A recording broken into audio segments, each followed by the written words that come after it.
Assalamu alaikum dear students, once again welcome back to the School of Thought with Sir Mubashir Javed। आज का जो topic हमने discuss करने हैं that is about nucleus.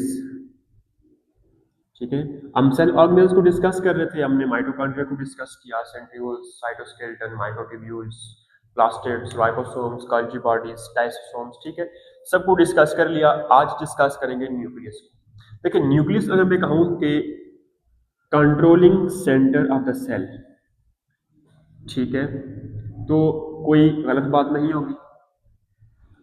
मैं अगर यूं कहूं कि सीपीयू ऑफ द सेल, बहुत ही सिंप्लीफाइड फॉर्म के अंदर सीपीयू ऑफ द सेल, मतलब जिस तरह सीपीयू होता है कंप्यूटर के अंदर, हर चीज को कंट्रोल कर रहा होता है सेंट्रल प्रोसेसिंग यूनिट की तरह, same nucleus will work like CPU in the cell.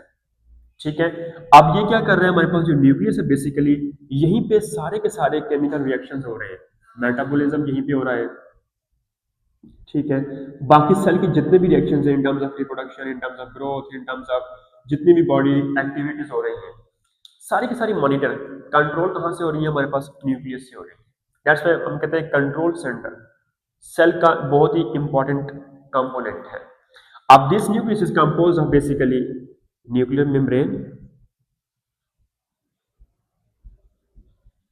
then we have nuclear pores, then we have nucleoplasm, and the last one that is called as nucleolus, बल्कि not last one, एक और भी है that is about chromosomes. ठीक है, तो these are the components of nucleus, मतलब ये कुछ न्यूक्लियस के अंदर पाया जाएगा। वन बाय वन सबको डिस्कस करते हैं। Nuclear membrane, this is the outermost membrane, outermost covering of the nucleus. ठीक है, आउटर मोस्ट कवरिंग है ये। This is also called as envelope in case of nucleus. Outermost boundary है जिसको protection provide करेगी, shape provide करेगी। ठीक है, इसको एनवेलप भी कहते हैं और न्यूक्लियर मेम्ब्रेन भी कहते हैं। Second is the nuclear pores, these are basically pores in the membrane. ठीक है, मैं यूं कुछ ड्रा करता हूं लाइक दिस, द पोर्स, छोटे छोटे हमारे पास सुराख हैं that will helps in the movement of the molecules in and out of that membrane. मतलब कुछ मॉलिक्यूल्स ऐसे होंगे जो यहाँ से इन जाएंगे ऐसे, तो कुछ ऐसे होंगे जो यहाँ से आउट मूव करेंगे। This is basically functionality of nuclear pores. Nucleoplasm is the watery portion और the liquid portion of the nucleus. Nucleus का वो हिस्सा जहाँ पे लिक्विड पाया जाएगा, जिस तरह साइटोप्लाज्म सेल का वो हिस्सा है जहाँ पर लिक्विड होता है, उस तरह न्यूक्लियस का वो पोर्शन जहाँ पर लिक्विड होता है that is called as nucleoplasm. Nucleolus is basically inner dark portion, inner dark portion जहां पर हमारे पास क्या होती है, प्रोटीन सिंथेसाइज होती है।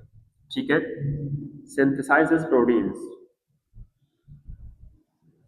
ये क्या करेगा, प्रोटीन्स को सिंथेसाइज करेगा। राइबोसोम्स जहां पर अटैच होंगे वो क्या करते हैं कि प्रोटीन्स को सिंथेसाइज करने में हेल्प कर देते हैं। क्रोमोसोम्स विच मींस जहां पर, अब बात करेंगे तो किसी भी सेल के अंदर जो न्यूक्लियस है, अब न्यूक्लियस के अंदर वहां पर जेनेटिक मटेरियल कहां पर पाया जाएगा, which means in terms of DNA, in terms of RNA.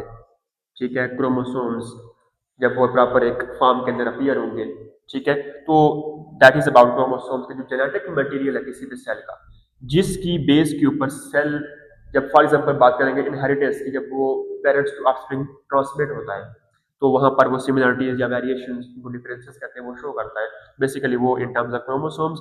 और जब वही हमारे पास रफली फॉर्म के अंदर पाया जाएगा that will be called as chromatin, तो वहां पर वो क्या पाया जाएगा। This is about nucleus. Nucleus है क्या चीज, कंपोनेंट्स, मतलब किस किस चीज के ऊपर कंपोज्ड है, और वो तमाम चीजें इन डिटेल हमने आज डिस्कस कर ली। इस टॉपिक में कोई सवाल हो तो आप पूछ सकते हैं, आपको उसका जवाब मिल जाएगा। वीडियो अच्छी लगी वीडियो को लाइक करें, चैनल को सब्सक्राइब करें, आगे शेयर करें, अपना ख्याल रखें। फिर मिलते हैं, तब तक के लिए अल्लाह।